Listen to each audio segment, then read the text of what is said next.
All right, everybody. I wanted to do a quick little video. I get a lot of questions about this, what I call the weather station here. It's kind of a king of DIY. It's all DIY stuff I found on YouTube, but I get a lot of questions on it, so I just kind of wanted to explain what I've done and how it all works. So first off, we've got the heating unit. There's an outlet right there, and that inside that box is pretty much the same parts that go in an air conditioning unit that you would run on your house. It's wired up. There's inside the box is all the components, and I'll post some pictures. There's some wires that go up to that thermostat right there, and it programs just like your house. You can program it Monday through Friday, nighttime, daytime, and it'll just automatically kick on and off just like your house would, but instead of kicking on an air conditioner unit outside, it kicks on that outlet. And so I just plug my heater into that outlet, and it kicks the heater on and off with whatever the thermostat is reading, whatever the temperature is. I had an electrician friend of mine help me. I did the whole, I wired it up myself, but I had a friend of mine, supervise what I was doing. That way I don't burn the house down. But that's it. That's what runs the heat in here. It keeps it all through the winter. It keeps it whatever temperature. I can drop it at night. I can have it turn the heat off at night to a certain temperature. I can night cycle the whole room. It's pretty neat how it works. Second, I've got my humidifier, my DIY humidifier here. Everything, this was bought as a kit from a place called House of Hydros. People use it for grow tents, growing whatever it is you may want to grow. But that's where I got this whole kit. It came with the mist maker, the fan, the thermostat, the dial for the fan, the regulator for the fan, and there's like a power unit up here. The whole thing, I think, including all the PVC and the tub, everything, if I remember right, it was about $250, which, is not a ton of money, but it's not super cheap. But I bought several of the $100 humidifiers, and they just seem to run all day. I had to fill them up every day. They hold, a half a gallon of water, and they just run all day. This thing will kick on for about 5 minutes, kick off for about 10 minutes, and then it'll kick on for 5 minutes. It holds, I believe it holds about 15 gallons of water. I fill it up maybe every 4 to 5 days or so.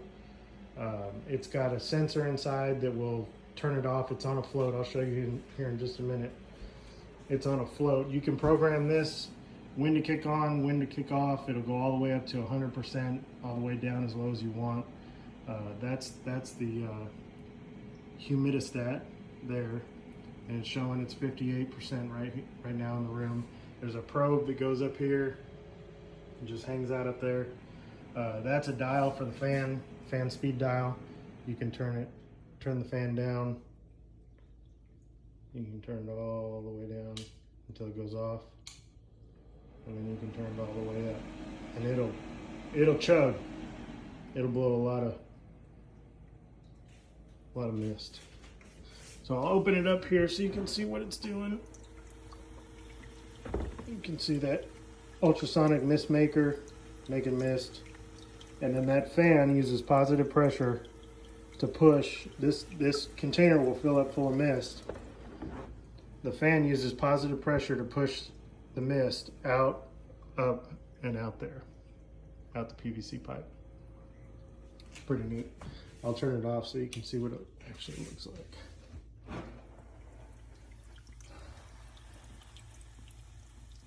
Well, maybe I just turned it down.